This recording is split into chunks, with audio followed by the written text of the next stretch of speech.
the third class of drugs that people are going to use, because now the H2 blockers are not working so well for them. I took it, Amelie, it took about an hour or two to kick in. It worked for about a half a day or sometimes 8 hours. I had to repeat the dose. And so when that happens over and over again, they want more help. They need relief. So they reach for a PPI. A PPI is a proton pump inhibitor. Do you remember what your proton pumps are? They're in your stomach, and what turns those pumps on is food. Food is what turns those proton pumps on. So here's what happens. The minute your nose smells food or your eyes see food, it sends a message to the brain. Brain, tell the stomach food is coming. It better get ready. So what does the stomach do to prepare for food? It begins to produce hydrochloric acid. Well, you have a little bit of hydrochloric acid hanging around, but not enough to metabolize your food. So your brain gets the message to the stomach, and the stomach starts pulling H's from those proton pumps, spitting out the H's, and it pulls HCl, and it begins to dump it. And now you have a flow of HCl that's going on in preparation for food. Well, if I give you a PPI, the proton pump inhibitors shut down your ability to make H's. If you can't make H's, what else can't you make? Hydrochloric acid. Well, it turns out that unlike the antacids and unlike the H2 blockers that are PRN meds, the PPIs have got to be taken on every day of the week that ends in Y. Every day of the week, because of the way they work. You make those protons every day, and you have about a 2 to 3 day supply of them. So you can't take a PPI just on a PRN basis. You got to take it on every day of the week that ends in Y. So just a quick little breather or thing on these meds, but here it is, all right? Remember that the PPI is pretty expensive, and here comes your next question, which ought to be easy. What's the gold standard for treatment of patients who have GERD? The gold standard, according to all of the guidelines, according to all of the GI groups, is a proton pump inhibitor, circle number 3. So how do you diagnose somebody with GERD? Because my goodness, you're going to see a lot of it. Well, you can make a presumptive diagnosis when they come in with the typical symptoms like, oh man, I got terrible heartburn. Oh man, I feel like sometimes like my food comes up in the back of my throat. When they give you classic symptoms like that, you can make a presumptive diagnosis based on that. All of the guidelines say to treat with a PPI. And when we look at how strong is the evidence that says give them a PPI, it's a strong recommendation. So that's what you ought to answer on your exam. A PPI is what you go with first line for treatment of GERD. Now here's the next question. How long or how many weeks should the patient be treated with a PPI if they've got GERD? Well, 2 weeks is not nearly long enough. We know that's not the right answer. All of the guidelines say 8 weeks, all right, 8 weeks. When you look up all of those PPIs and you look up the indication for them, it says 6 to 8 or 4 to 8 weeks. The GI people, the learned authorities say 8 weeks of a PPI. Everybody got it? Let's keep moving. A 56-year-old man has relocated to your area from another state. You're going to be his primary care provider. He's a past smoker. He's got an elevated BMI, and he has a history of Barrett's esophagus. He takes over-the-counter PPIs, and he's asymptomatic. The question is, what should be his plan of care? Well, let's look at some important things in the stem of the question. Because what I'm struck by is that this man has a history of Barrett's esophagus. Do you know what that is? Barrett's is a pre-malignant condition of the esophagus. It's a pre-malignant condition of the esophagus. The only way we would know you had that is if somebody scoped you, did a biopsy, and we found those cells. It's a pre-malignant condition of the esophagus. If you work oncology, you know the answer to my question. Here's my question. What percentage of people are still alive 5 years after a diagnosis of esophageal CA? It's single digits. It's not a good one to get because when we discover it, it is usually a stage 3 or a stage 4. So when you know that a patient has Barrett's, you have a heads up that they have this pre-malignant condition. As part of their care team, they have got to have somebody who can scope them on a regular basis. This guy needs referral to a GI doc for his Barrett's history, circle number 2. A couple more points about Barrett's. You're going to see a ton of this. What predisposes a patient to Barrett's, this man has numerous risk factors for. I would either underline him or circle him. 1, he's a male. 2, he's a smoker. 3, he's got an elevated BMI. That group of symptoms make this man at the highest level for risk of Barrett's esophagitis. Everybody got it? So there's a lot of things to pull from here. I want to make sure you got them with regard to this question. So this man is probably never going to get off his PPIs, right? And you know you can reverse Barrett's. How do you do that? The patient is going to get BID PPIs and an H2 blocker at bedtime. That's what he's going to get. And we can probably reverse his Barrett's. But you got to know you have it to be that aggressive. And he's asymptomatic. Is he out of the woods? No. All right? So don't be fooled by, I feel fine and I'm using over-the-counters. Y'all got it? All right. I'm changing gears. Well, if cancer is the big C, I got a lot of patients who would say constipation is the other big C. So constipation. Look at the different drug classes that we use to help patients who have constipation. So listen, there are 4 of them up here. Which drug class up here could be used every single day without a risk of dependency? I didn't say depends, I said dependency. Which one is it? It's the bulk laxatives, right? Those are things that add a lot of fiber to the stool, and certainly something like Fibercon or Citracel, Metamucil, one of those. All right, so there you go. Look at my question. Which choices below may be associated with constipation? And it says select all that apply. Well, you know hemorrhoids. Got to circle that. An anal fissure? Oh yeah, that's associated with constipation. A psych disorder like anorexia. If you don't eat, things don't move. So circle number 3, anorexia. Parkinson's disease. Oh, I promise you, if the disease is not enough to cause it, the drugs we use are. Circle number 4.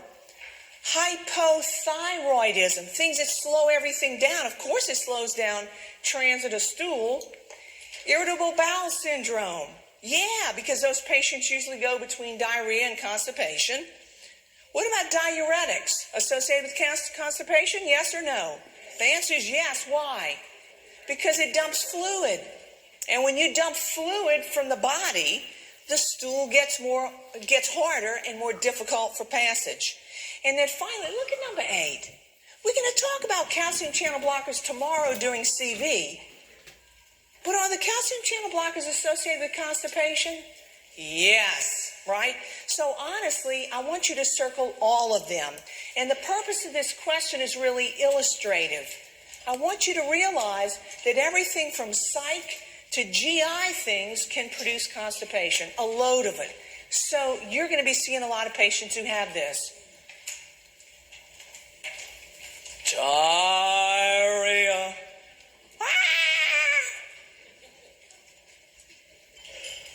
This scares me more than anything. Diarrhea. When somebody comes in and they say, oh, I'm having diarrhea, how on earth do you know why they got it? You don't. You're going to have to get a really, really good history, so that's the most important thing for you to take home. about diarrhea, you got to get a good history. I'm going to ask things like, have you been to any new countries lately? Have you been on a cruise lately? I want to know where you live. Maybe you have C. diff.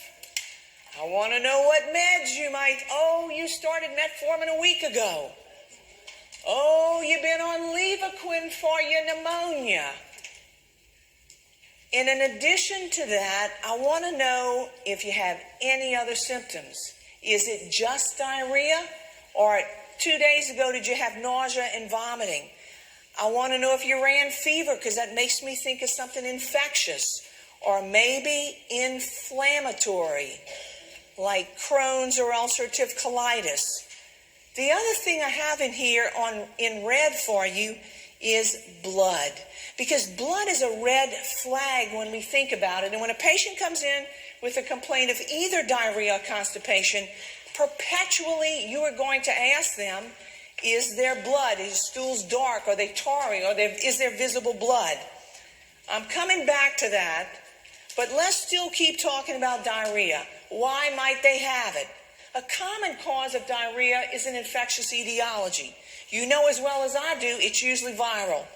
Patients want an antibiotic, but after 2 or 3 days, it usually runs its course, and your job is just going to be to make sure that they remain well hydrated.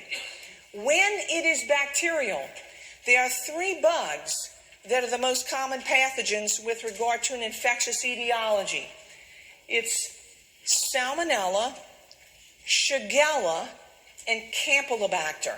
That's the 3 most common bugs. Salmonella, Shigella, and Campylobacter. So when you send a specimen off for stool and you want to culture on it, that's the 3 things that the lab is looking for, right? Salmonella, Shigella, and Campylobacter. Now, we got this thing called C. diff, which you remember is a gram-positive bug. You also remember it's an anaerobic pathogen. C. diff causes its share of diarrhea, as you well know. So lots of things can do it, but those are some of the most common. Sometimes it isn't necessarily a bacterial pathogen, it's a parasite. So occasionally you'll order a stool for ova, cysts, and parasites. And the most common of those parasitic things that people who do regular activities get is Giardia. All right, and you might get that from drinking water from a contaminated stream. All right, so that might be a way that you get Giardia. But you always have to think about infectious etiology as a cause or a reason for people who have diarrhea. Another common cause, in fact, it is the most common cause of diarrhea in the United States. It is irritable bowel syndrome. It's what 25% of people in this room have because you're a healthcare provider. And apparently, 25% of healthcare providers have irritable bowel syndrome. So if you want to know if you are in that 25%, on the morning of your certification exam,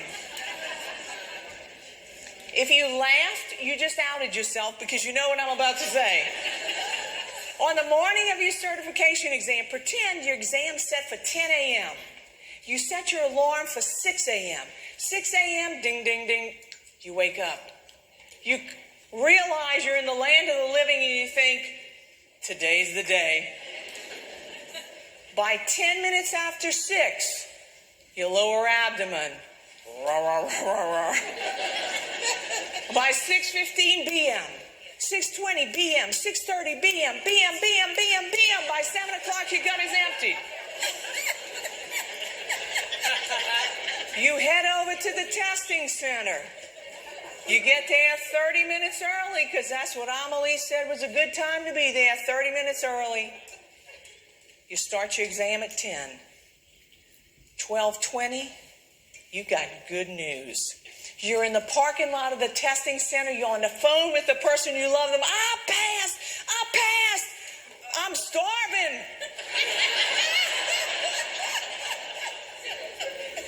And so you have a wonderful afternoon and evening and night. And the next morning, no BM. Second morning after your exam, no BM. Third morning after your exam, still no BM. but your telephone rings. The job you've been dying to get wants you to come in this afternoon for an interview. Boom, you're back in the diarrhea phase. And so what characterizes IBS? It's an alternation between constipation and diarrhea. That's what these poor patients have. If you have IBS, you have a quality of life disease, not a quantity of life disease. So it's a miserable ailment, but nobody dies from IBS. When a patient has diarrhea or he's got constipation, as we talked about, perpetually you're going to ask about blood. And so here's what you always have to remember. Blood belongs in blood vessels. It does not belong in stool. It does not belong in toilet tissue. And it does not belong as drops of blood in toilet water. Blood belongs in blood vessels. So when you ask about rectal bleeding or bloody stools or dark tarry stools, you are asking about a red flag, and when you hear that answer you didn't want to hear, you realize this patient is going to need somebody else. They need another level of care. So besides rectal bleeding, what else should worry you? With diarrhea, a red flag is certainly abdominal pain, especially when it happens at nighttime and it's progressive. And if you hear nocturnal bloody diarrhea, that should be the highest alert of all, because that's going to make you think about inflammatory bowel disease, IBD. One more point before we leave this slide. People who have irritable bowel syndrome, 25% of people in this room, you have normal lab values. When someone has inflammatory bowel disease, those are the people who have abnormal labs. They have anemia. Why?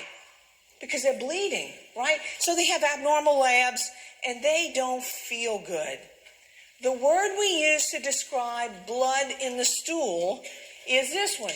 It's hematochezia. And so when you look at the symptoms and see what ought to be part of your differential diagnosis when you have blood in the stool, I'm looking at the differential diagnoses of these, and I'm thinking there's not a single one of those diseases I want. And the most benign one up here is probably an anal fissure, and I know I don't want that. So blood in the stool is a really big deal. It always means you got to send this patient out. Take a look at this patient. A 52-year-old female states that after BM the last 3 mornings, I'm glad she's regular, there's been pink drops of blood in the toilet water. She had a normal colonoscopy at age 50, some 2 years ago, and she's got no family history of colorectal cancer. What should be done first? Well, when you think about what ought to be done first should tell you that what we're looking for in this question is urgency. You know she's got to be referred to GI. GI's going to scope her again, right? How urgent does that need to happen? You will determine that with a CBC and a ferritin level. What's a ferritin level? How much iron you have in storage. So if you've used up all your storage, you see where I'm going with it? That helps you determine urgency. So circle number 2. And certainly she needs a repeat colonoscopy, but when it says first, that's not my answer. Everybody got it? All right, let's keep going.